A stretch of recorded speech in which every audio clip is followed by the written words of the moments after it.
Okay, Dr. Orley Ashenfelter, I just want to say thank you for this opportunity to meet with you. On my wall right here is the Broad Street Pump by John Snow, who you share something in common with, which is the discovery of the difference in differences design. And it's really an honor to get to meet you and talk to you. I'm glad you know about the Snow story. That was first circulated amongst economists, I think, by the statistician. Died David pretty young. He was, now died pretty young. Now was at Berkeley. Very interesting guy, but he had his own. He made a lot of people angry for reasons that he didn't have to. I never understood. Oh, really? I didn't know that. Yeah, he had many. Where the controversy in statistics was at the time was about imputation in the census. In fact, this whole thing has come up again. And if you notice, this week, the Census Bureau with John Aboud, who's the chief scientist there, a terrific guy, who I worked with and who was at Princeton at one time, also in the industrial relations section. They designed the census so they could try to estimate the undercount for various groups. And I listened last night to the PBS NewsHour discussion of this, which at least they had something. But of course, they didn't answer the simple question: is it was presented as if, well, if you knew there were 4 million Hispanics undercounted, why didn't you count them? The whole point is we didn't know that. This was a good design. It was a beautifully designed way to figure out an estimate of what the undercount might have been using the system that we used.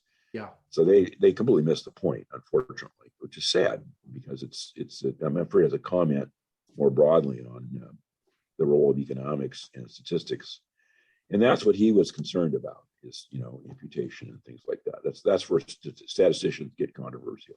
Right. David Friedman. Yeah. Wow, I didn't know that. Yeah, his book, I used to teach it. That's also where I learned about Snow for the first time. I think now with COVID, we all kind of know about him a lot more. Yeah, he that's right. He really popularized the Snow thing. You're exactly right. As a sort of it was a kind of a tweak of economists and other social scientists too. Mm-hmm. Yeah. Well, so I kind of wanted to talk about two things. I kind of wanted to talk about your life, your professional life, and sort of your career. And then also I had some questions about economics that I just wanted to kind of just sort of have a chat about. So it seems like Princeton in the 70s and the 80s was a real fertile ground for some sort of revolution in empirical micro. And in my mind, it starts with you and Albert Rees. And I was just wondering what impact he had on you as a young economist, and how do you think you would have been different, if at all, had you not been known him? Al Rees was he had moved from Chicago and for personal reasons really, but he fit in perfectly at Princeton, and of course he ultimately had other positions. He was a provost of the university and so on. He was a very gentle, open-minded man. I don't know that I've ever met anybody quite as open-minded about things. And he was also extremely empirically oriented, although he knew economic theory. He has a really nice paper about sort of a Harburger style deadweight loss of trade unions. And it basically shows it's not very big. But he was very encouraging. So he let people do what they want. I took my own style from that. So I've never tried to. I like to make sure students are working on problems that might be useful for them to work on. But other than that, I try not to be too forceful about how they do it. He had just come off of a book, which it's completely lost, that people don't know about anymore. It was one of the very first empirical studies of labor markets. He did it with, of all people, George P. Shultz, the famous Mm. George Shultz, who was Secretary of State, Secretary of Treasury, and just died recently at 100. They were great friends. And what they did was to collect data from individual firms and then study wage determination using a regression design. So he kind of already, when he arrived at Princeton, he was still trying to finish that work. It did finally come out, but he was a real pioneer in that regard, and is completely unknown today. I mean, in that work, I mean, in a sense, because it was one of the very first, well, it might have been the first use of modern econometric tools on microdata collected by the authors from individual firms. Wow. Wow. I didn't know it was their own collection of it. Yeah, they collected the data. They had to get access, they focused on pretty narrow occupations, like, well, key punch operators, which of course nobody even knows what those are anymore. Yeah, I don't know what that is. I guess well, in the old days, you had to sit in front of a typewriter and punch data into cards, and then the cards went into the computer. And so, today we bypass all that, but yeah, right. It was a real job at one time. Wow. Wow. And so his impact on you, what was it like, being associated with him? What influence did you feel like you changed because of? Well, he had some strong, I'll tell you, he was very responsible for studies work on the economics of discrimination. He actually had, Becker had been at Chicago as a student when Rees was there, and Becker had worked on that topic. But there was also, Becker relied in his little book, Economics of Discrimination, on a PhD thesis, which had been written in Chicago about male-female wage differences. So it's no accident that Ron Oaxaca of the famous Oaxaca decompositions was a student of Al's, and that Al, wanted him to work on this kind of topic. I could be helpful because I actually understood how the regression system worked pretty well, so we could do it. But he was very interested, and we had a conference, was quite a blue chip deal in its time, on the economics of discrimination. So he had some topics he was very passionate about, and that was one, race and sex discrimination. Wow. So that influenced me and others, I think. When was that? What year was that? Well, let's see. My dissertation was on economics of discrimination, with some very surprising results. And that would have been, I forget when he arrived at Princeton. It would have been, maybe 67, maybe 1967. Huh.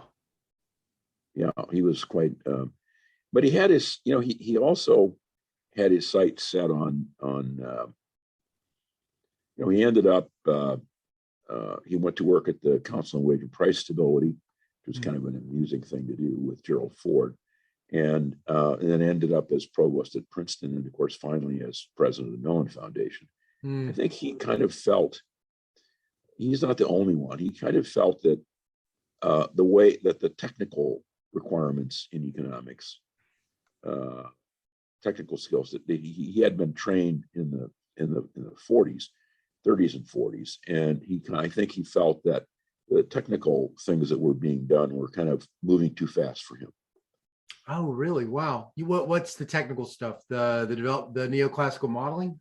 Well, instrumental variables and all that, the usual kind of, you have to remember that the textbooks that really brought econometrics to economics were by Johnson and Goldberger, and they weren't published until 1964. So, people like me cut their teeth on those books, but that would not have been available. In fact, even the way we teach micro using calculus, that was not common. I mean, in the old days, it's sort of amazing to meet sometimes these economists who can actually work through analyses of demand and supply without using any mathematics. I'm not even sure I could do it.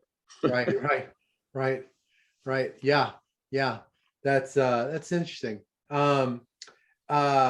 Well, I was wondering about, I think a lot about the influence of these job training programs that you had studied, and then, it going into Well, Bob. that was a kind of an epiphany for me. That was a special moment, and I think Card refers to this actually in his Nobel lecture. But the guy who's tracked this down is Netto in his PhD thesis. This Yeah. New Zealand guy, he has really tracked that down. What happened to me was very simple. I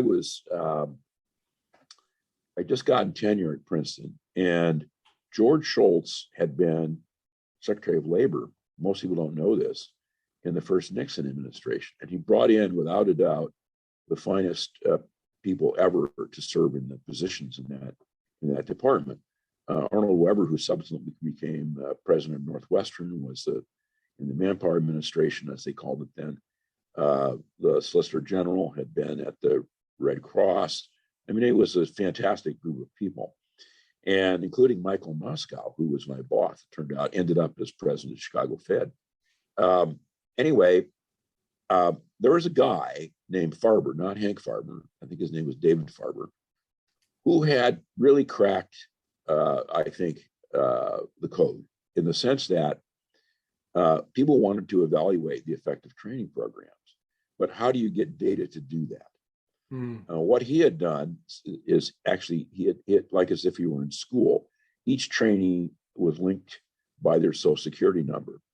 And Farber was a guy who, I'm not sure who got a hold of him. He was at the Social Security Administration.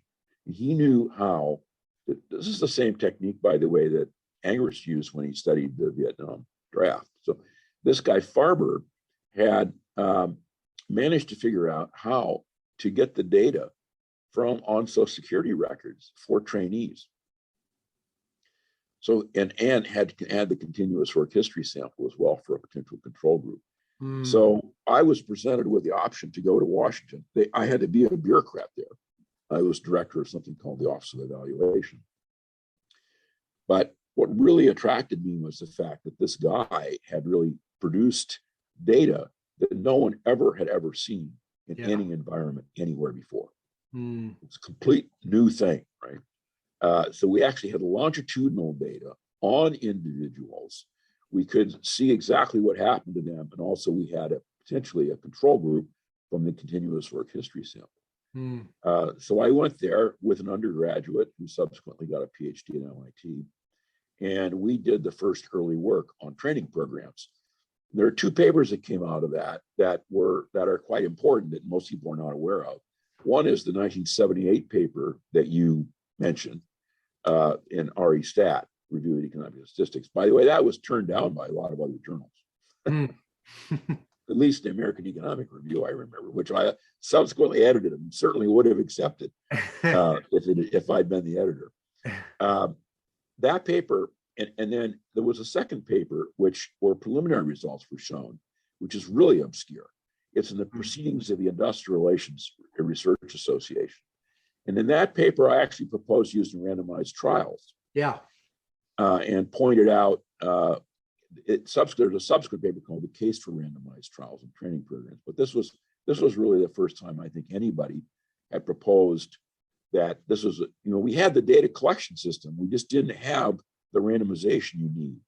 And I had come to think, after working with these data for quite a while, that the complexity of the control group that you needed was really beyond anything that I could do without randomization. In fact, that was demonstrated pretty conclusively by Bob Lalonde in his now unfortunately gone in his paper and PhD thesis. Yeah. So that was, for me, that was a great moment. Yeah. Wow. And of course, the differences came about in a very simple way. Here I am running regressions with hundreds of thousands of observations, fixed effects for individuals, fixed effects for time periods, which is a very powerful design. Yeah.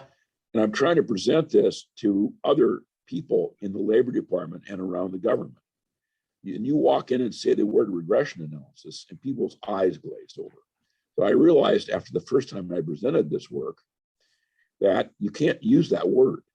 So I started to think, well, what are we doing here? And I realized, since we had a balanced longitudinal sample, we were just taking a difference and subtracting off a difference. And it was just a difference in differences. So it wasn't, I mean, it was a regression. I did it with regressions, right? We never actually calculated differences and differences except to show people. So it was designed as a very simple, transparent way to show. I mean, everybody could understand. Yeah. Okay, you calculate this average and this average, you subtract them. Then you take this average and this average, subtract them, and then you subtract the two. So we have 3 subtractions in a bunch of averaging. Anybody can do that. Yeah. And of course, it's an extremely powerful design. Now everybody uses it, of course, and it came to be called that, difference in differences. It's hard for me to say where that really entered.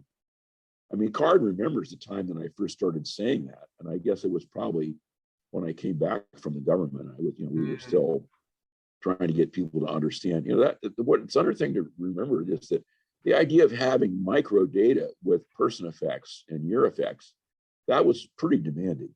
I mean, there's not very many data sets where you could do that. Yeah.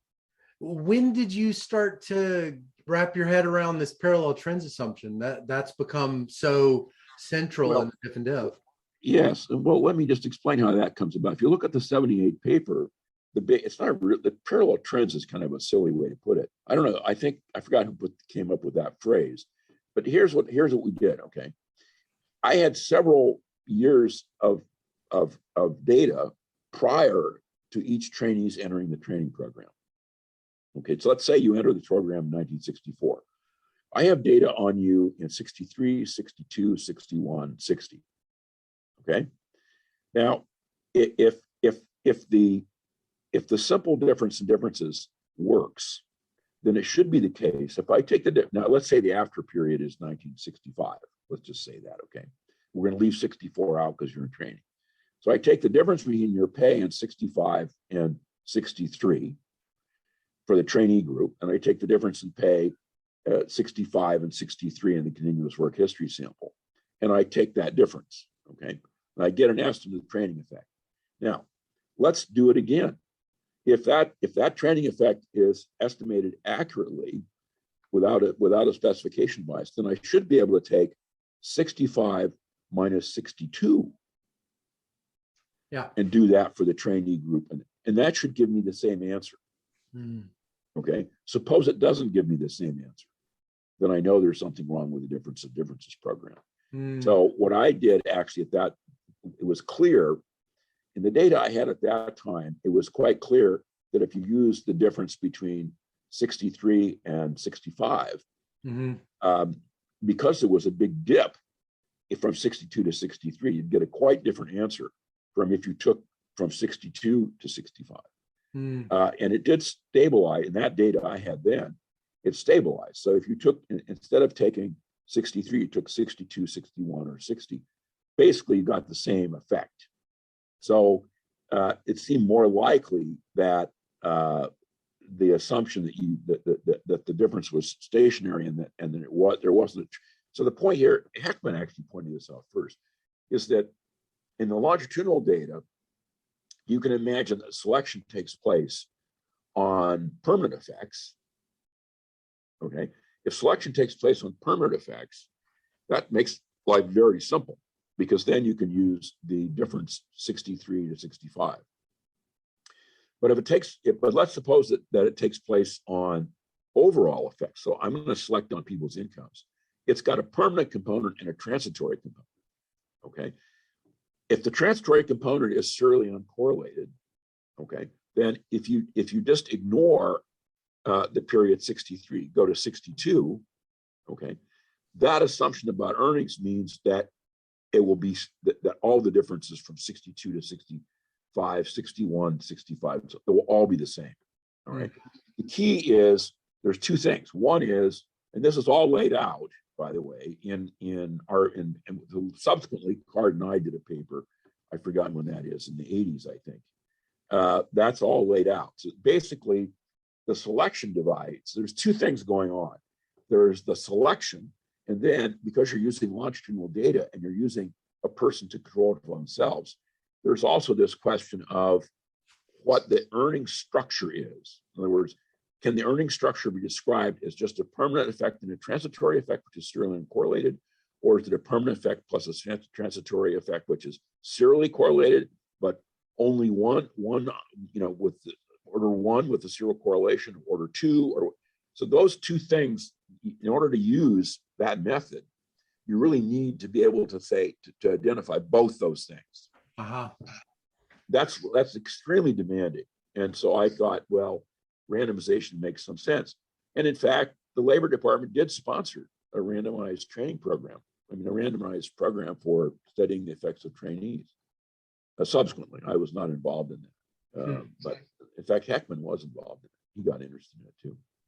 But yes, it became a kind of so the parallel trends thing is kind of silly, because what it really means is, if you take enough differences, are they all the same answer?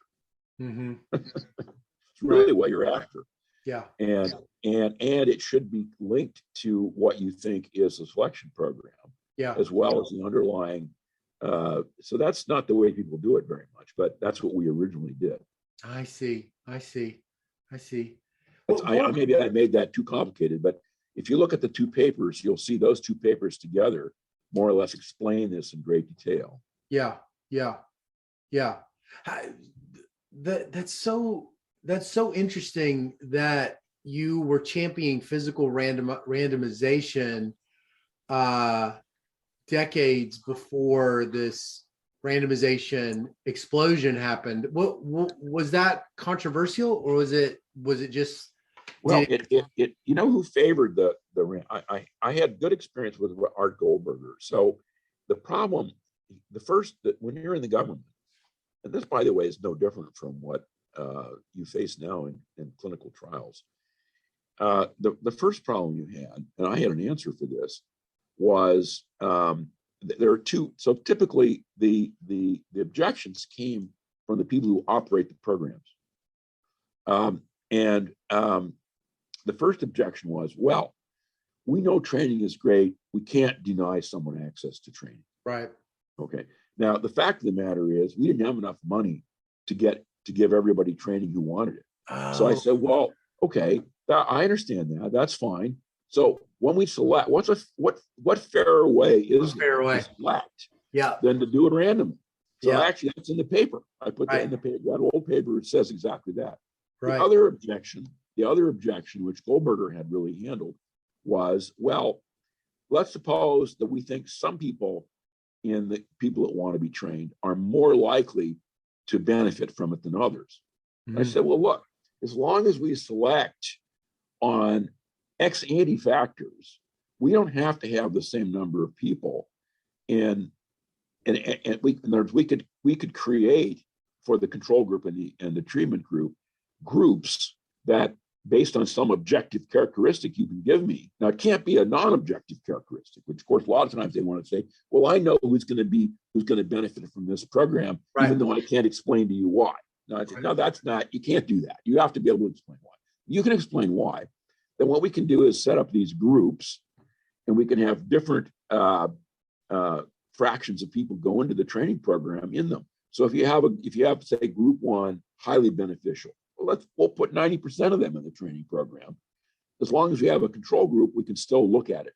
This, by the way, this whole idea then was picked up in the negative income tax experiments, because they did that same. I mean, they did an extremely complicated version of what was going on there. But the person behind that really was Art Goldberger, who just worked out that the cost of not randomizing. So this is actually in the paper too. So if you ask yourself, you don't have to put the same number of people in the control group as the treatment group. So why do we want to put the same number in the treatment group? And the reason is because of power. Right. All right. The sampling error of the difference is minimized when it's 50-50. I haven't had the formula is actually in there in the paper, and I know that it was used because the Manpower Demonstration Corporation was set up. Bob Solo was on the board, and I had sent him the paper, and they were basically making that point. That was a company devoted really to randomization. I don't know if you know that. There was a whole company devoted to randomization before anybody had a gleam in their eye that randomization was common, but it was quite common in various kinds of training programs starting in the 80s. Wow. So in labor, what did the journals and the referees think with you physically randomized? Were they? Well, it's no accident that the Industrial and Labor Relations, this paper is in the proceedings of the IRA because there's no referee. Oh, that's so cool. That was easy for me to get that published, no problem. Of course, that thing is not even in JSTOR, I don't think. I'm not even sure that those papers they're so inaccessible. And then, and of course, the organization changed its name. It's no longer the proceedings of the IRA, it's the proceedings of the LERA. So, I mean, it's just extremely obscure. I mean, everybody that was working in the area back in the day knew about it. One way that we made that true was in the Labor Department.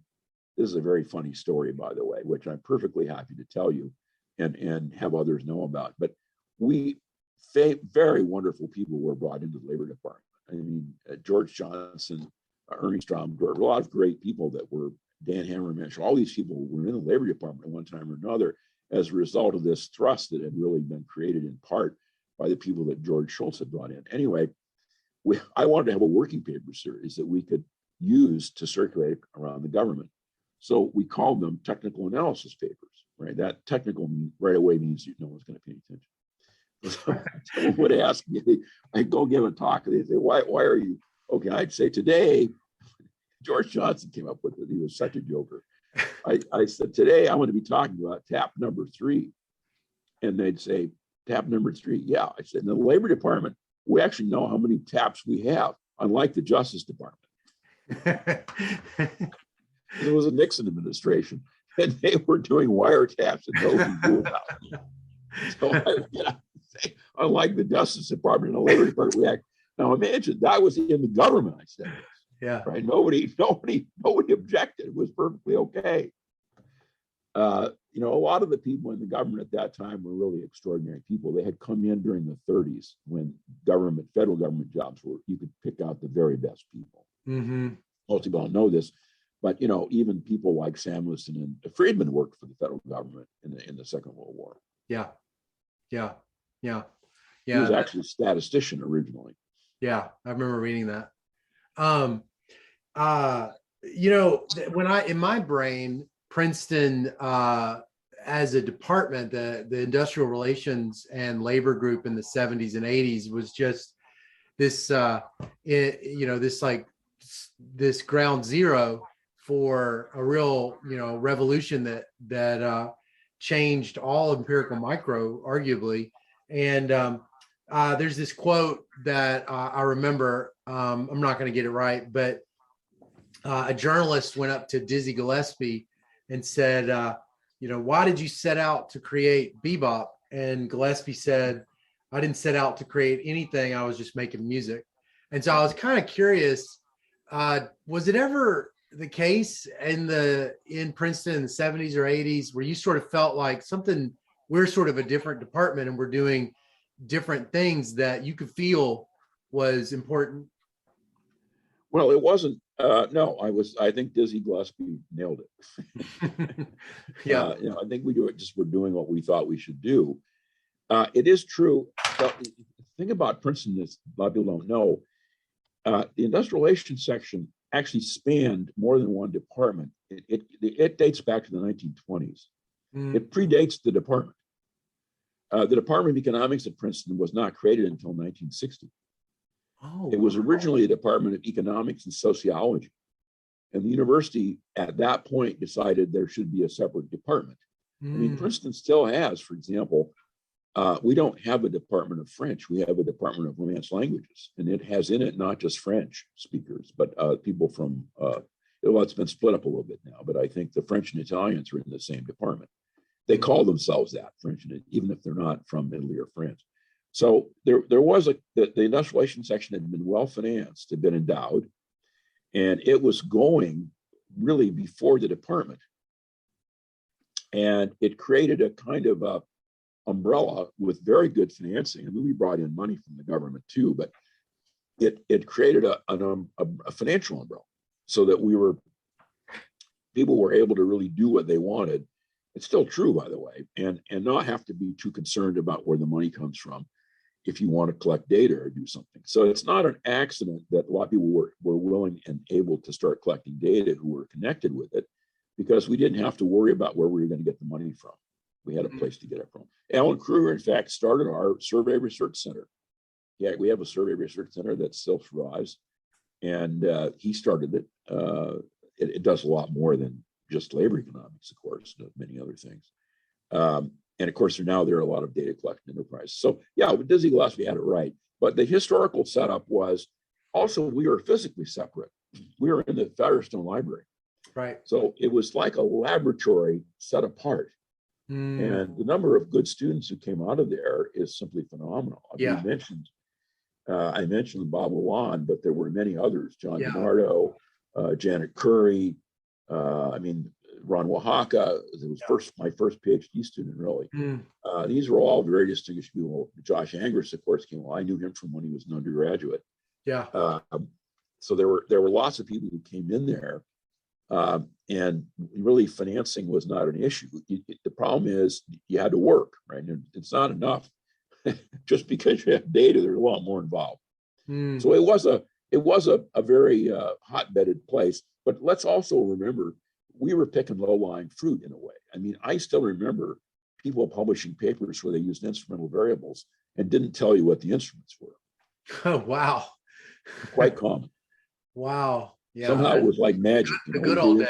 Yeah. Yeah, instrumental variables and it's magic, right? It solves the problem now. So now we no longer have to worry about endogeneity.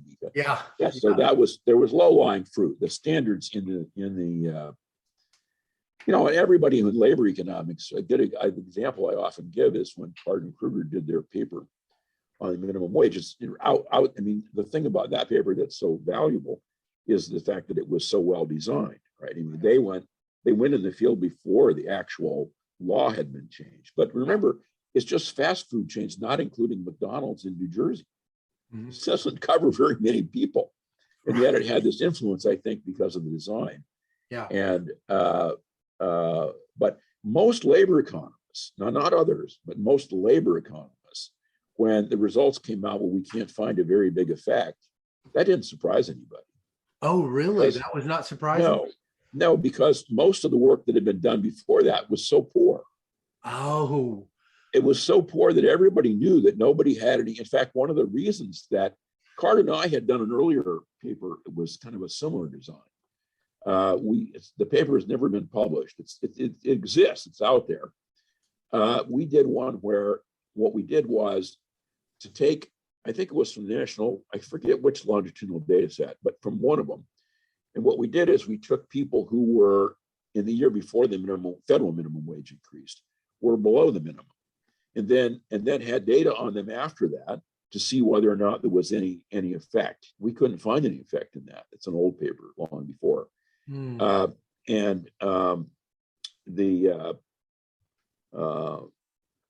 So I don't think very many, nobody was terribly shocked because everybody knew the work prior to that was so poor. Yeah. There hadn't been any convincing work. And so I think what Card and Kruger had in mind, Card in particular, was that they should do something which it would be convincing. Right. And then, of course, if it had turned out that they found an employment effect, then it would have shown up in every textbook. Right. But it turned out they didn't find an employment effect. And so suddenly every principal's teacher in America who, when they teach labor demand, only has one application. Yeah. It's kind of up the creek without a paddle. Yeah. Oh, that is so interesting. Well, so I think about, it's like the holy trinity of Alan Kruger, David Card, and Josh Angrist. And I was just curious, if you wouldn't mind telling me, what are some of your best memories about them as student and faculty and colleagues? What do you think made them sort of stand out? We were all in the same, we were all in this section in the library. So everybody was kind of thrown together. There were other people in there too. Cecilia Rouse, for example, now the chairman of the CEA, who I did a paper with. We wrote a paper with twins. We went to Twinsburg together. using twins as a data set. That was the data collection extra. I did it first with Alan Kruger, and then we continued it, Cece and I. There were lots of people there, and graduate students always had offices in amongst. So Angrist was a graduate student when he was there. And everybody had basically, when he was at Princeton, he was working on this Vietnam draft lottery. You know, a lot of people don't know this. David Bradford, who was on the Council of Economic Advisors, he wrote his PhD thesis written about the draft lottery, basically about the design of it. He was a theorist. So many of us knew about the draft lottery.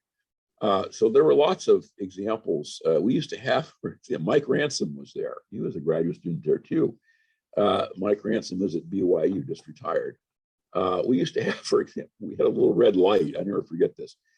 All of us had tried to estimate labor supply functions. Really, it's a very difficult thing to do. Yeah. You don't have good experiment.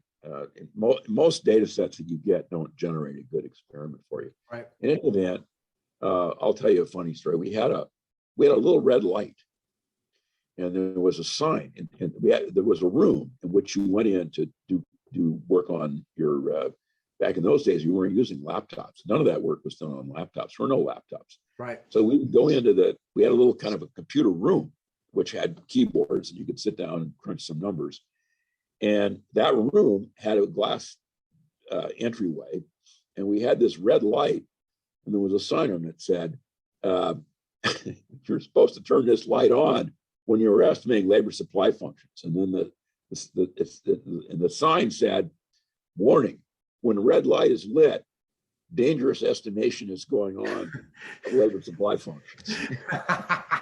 That was the red light.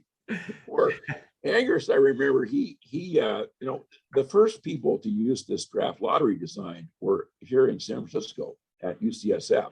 And they were interested in post-traumatic stress syndrome. Oh. So they basically used the design to study mental health of military people that had been likely to serve in the military. And I heard about that. Angrist got onto it. And of course, then he came out here he actually visited out here in San Francisco, the guys that had been doing this. And then when he came back, he was, he would be, his office, you'd hear blasting out of it, heard it on the grapevine, one of the great Vietnam War tunes. He kind of got into the San Francisco vibe when he met these doctors, I think, because they were using the same kind of experimental method. And there were stories like that.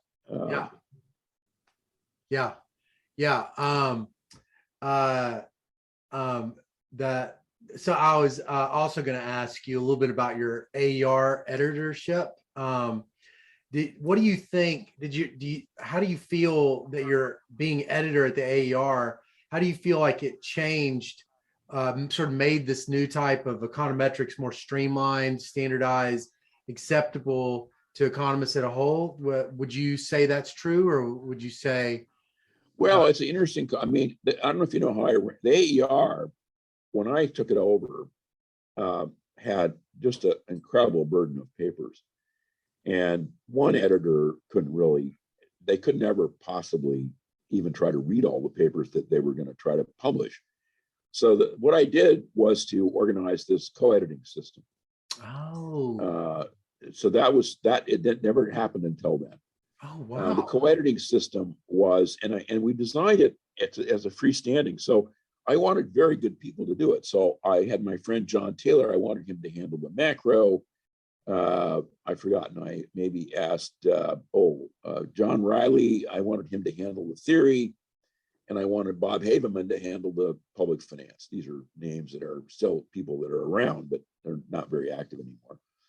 And the first thing I learned was that I had it in mind. Well, you may accept the paper, but I'll have the ultimate say. And I realized when I asked them if they would do it, they wouldn't even consider doing it under those circumstances. So the whole thing was decentralized. There were 4 editors. All I did was to decide where the papers went. And I did that mainly based on the fields. Right. I think it influenced everybody who was a co-editor in those days. Like Paul Milgram, for example, was one of the co-editors. Nobel Prize last year, year before last. I think it influenced him because it gave him access to a kind of broad variety of papers, and we took it pretty seriously. Hmm. The editing was real. In other words, we didn't just rely on referees. I'm afraid the system now is kind of so decentralized that it's really fighting your way through the referees without there being any editorial supervision. Right. I mean, I still remember papers where I remember one in particular. In fact, he talks about it, George Borjas. His paper on like applying the Roy model to immigration. Yeah. That was sent to the AER, and the two referees, one of them was vivid about how bad it was. The other one thought it was very interesting. And I read the paper and I thought, well, this is no one has actually applied the Roy model and explained what its implications are for immigration. It was quite an important paper. But it's pretty clear that if I just listened to the referees, we would have rejected at least one of the referees. So there was a sense in which we actively edited, but it didn't mean that, I only handled certain papers. I did handle some papers, surprisingly, in fields that I didn't normally work on, in which subsequently I actually did do some work. And the good example is industrial organization. There weren't that many papers in that area, and there had to be a residual claimant, right? So you got theory, macro, public finance. What's left? Right. Somebody's got to deal with it. Yeah. That was a good experience for me. It took a lot. I think it was probably harmful to my own research agenda. Took too much time, but I do think it may be the most influential journal of its time, and I think probably influenced the way journals operate in general. But I'm always amazed that people talk to me and say something to me about, oh yes, and of course he was the editor of the AER. Well, I haven't been editor of the AER for 25 years. Yeah. That was I'm amazed anybody remembers it. Does anybody remember who the editor of any other journal was then? No, I'm sure they don't. Right. So it was influential, I think. But it was, a lot of mistakes were made. The biggest one was that we probably should have started more journals, which of course subsequently the AEA did. Right. The Ashenfelter Dip. So I was wondering about the story about that a little bit more. If you've already covered it, I didn't say it explicitly for people. Yeah, well, Heckman coined that phrase, actually. Oh, really? Yeah, I didn't coin that phrase. He coined that phrase. Well, he was fascinated by it because he understood, as an econometrician, this idea that you have to model a selection and you have to model the earning structure at the same time. Right. That was fascinating. He came up with an estimator that I still think was brilliant. His idea was that if you had let's say that you didn't know exactly what the status was, but let's say that you had a symmetric serial correlation in the error term of the earnings function. Suppose it was symmetric, right? What that would mean is that if there was a selection on income, there would be a selection and there would be a downward. Things would be below what you'd expect. But of course, the earnings nearby that one would also be lower than you'd expect. So what he figured out was, well, if it's symmetric, that means the earnings after the program and the earnings before the program, even though we don't understand exactly how that works, they're nevertheless symmetric. So we could take a centered difference. Yeah. So his idea was, if the training wasn't 64, let's take 66 versus. So the simple-minded way would be you take 65 versus 63. But you could also say, and that is a centered difference, but of course, if that selection was based on 63, it wouldn't work. But you could take 66 versus 62, take that difference, take the centered difference. That was his idea. I thought it was a very clever potential solution.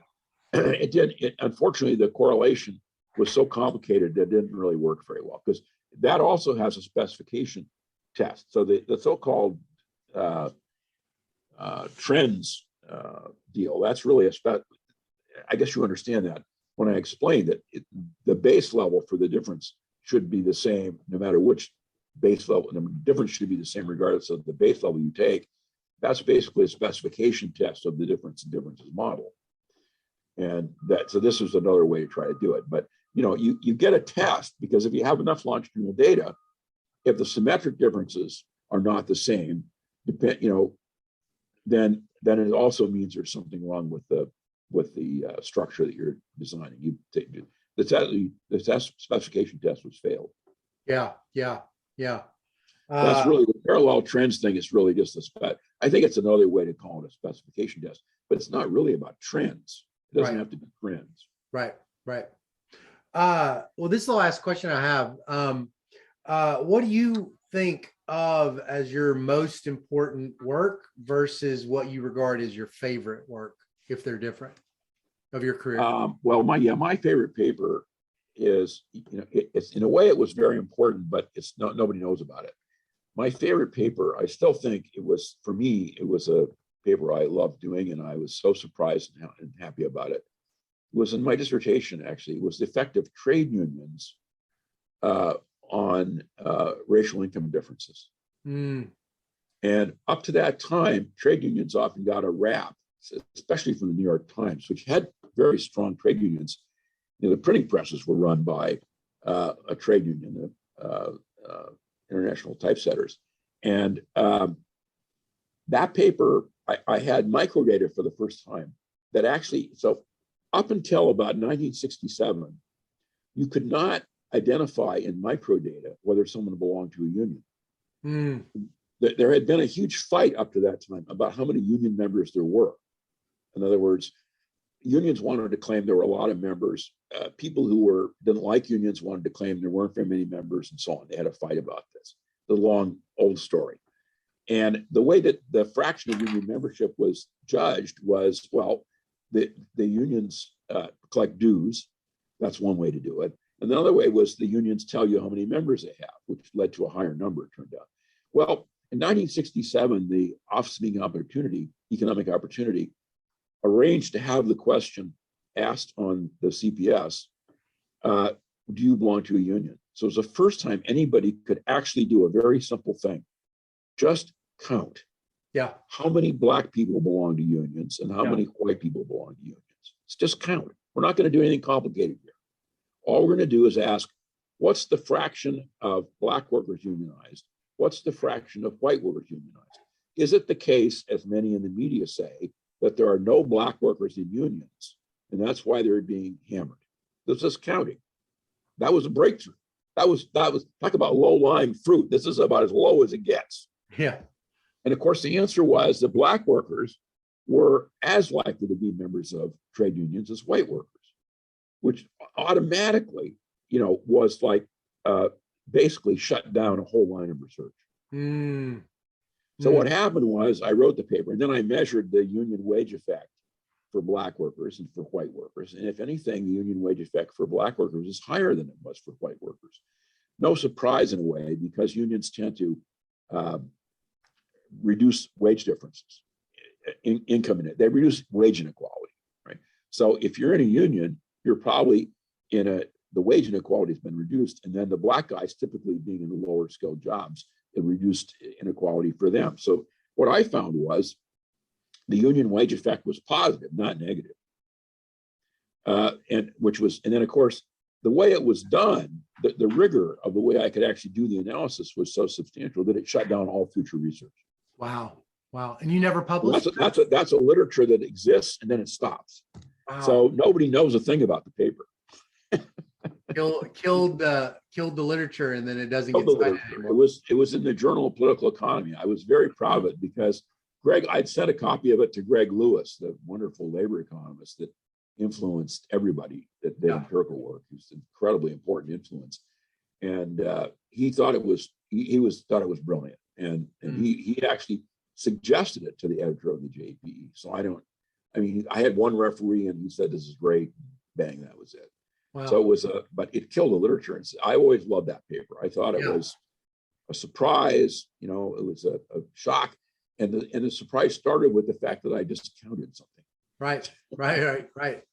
That's fascinating. That's a great anecdote. Do you feel like that's so if it's not cited very much, then what's going to be the work that you feel like people are going to remember, that you're, what do you think that people are going to sort of Um, say is Orley? Well, I think the training program work, the difference of stuff is probably, if you ask what's foundational, that's probably the most foundational thing. And it influences more than just evaluating. It's now done for everything. So it became in a sense, that's because methodology kind of trumps actual empirical findings. Yeah. And in a way, it's kind of a sad story because, if you get an empirical finding, like I did about trade unions, that's quite an important finding for public policy. Yeah. But it doesn't get recognized as being very important in the way that Nobel Prizes, for example, are structured. Right. I thought it was a little surprising. I was even a little bit surprised.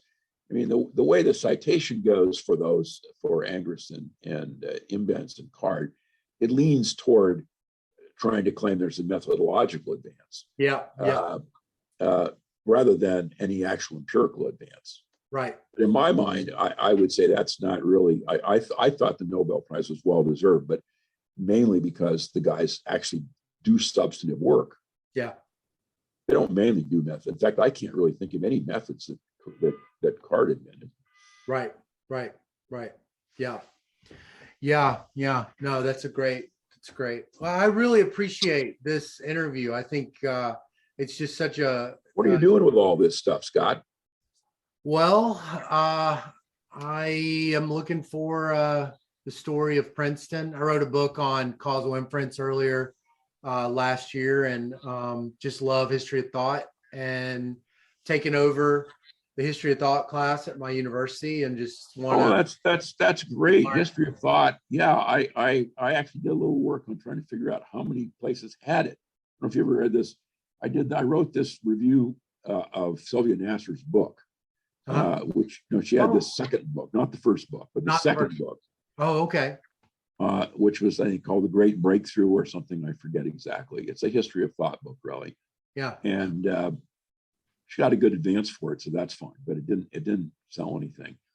And in it, I actually tried to figure out how many history of thought courses still exist. Yeah. You should definitely get to know this Netto guy. I've corresponded with him. His book I hope that dissertation can get turned into a book. It's brilliant. It's so neat. He's going to be at Duke. I think he might be. He's either going to be at Duke or he is at Duke. He's going to be on faculty at Duke. They have that history of thought department. They have. I think he's visiting. Just visiting. Exactly. I'm not sure. Visiting. Yeah. Yeah. But he is. You should be in touch with him because he will be in the U.S. Yeah. I will. I was so pleased. Get him to talk to your class. That's true. Yeah, I could do that. It would be nice. Since I don't have it prepped yet, I'll have him come teach a couple of lectures. You should, actually. He's a very interesting guy. Yeah. I've never actually met him. I only saw him on Zoom. But yeah, I'm gonna have to leave shortly too. I don't want to take any more of your time. I'm talking to a journalist about labor market competition. And I think that's the low-lying fruit right now, and it's also very shockingly little economic research on it. I mean, the Biden administration is moving ahead of most economists. Why do you say that? Well, there's almost no work. I mean, we now have evidence of collusion among, there's the famous Adam Smith quote: employers never get together except to collude to try to suppress wages. Yeah. I mean, I don't know where he got the evidence. In fact, that would make a great paper. At Smith, I don't know if I use stuff from Smith because he did a lot of labor economics, but he often has built into his stuff empirical material. Yeah. But I don't know where it came from. Yeah. Well, how did he know that stuff? Right. How did he know? Or he'll have like the famous chapter 10 where he goes through the compensating differentials and he says, explains it. Someone who is in one place gets more money than somewhere. Where does that come from? Right. There's no footnotes, no nothing. Right. I would love to know where, he has this he's got a 4-page section in which he explains that employers are in constant collusion, trying to suppress wages. He never talks about, by the way, competitors trying to collude to increase prices. There's no section about that in there. But there is a section about wages. It's just about the labor markets? Yeah, that's the only place where he really talks about collusion. Huh. You can, if you haven't got it, I can try to send you the reference to it, but it's in Adam Smith. Oh, And I'd love to know where he got this. Where did he get this idea? I mean, it's an empirical statement. yeah. So, when I saw some of the stuff that was going on in Silicon Valley with the Silicon Valley, we now know there's all kinds of collusion over wage rates. And that's not even monopsony. that's coordinated behavior. I mean, that's really bad. Right. It's certainly illegal. But there are plenty of people who think that it's all wrong, that what the antitrust laws should only be used to help consumers, not workers. What I don't understand that. I mean, consumers are workers. Right. What are we talking about? Yeah. Yeah. Anyway, I got to talk to this journalist about. I'm trying to get some. I've been working on this for 30 years, and it's finally getting a little bit of traction, but not much. Yeah. I only know one I only know one economist, Marshall Steinbaum, that works on this. That's it's really neat. Well, I really appreciate it. Good talking to you. It's good talking to you too. Bye-bye. Yep. Bye.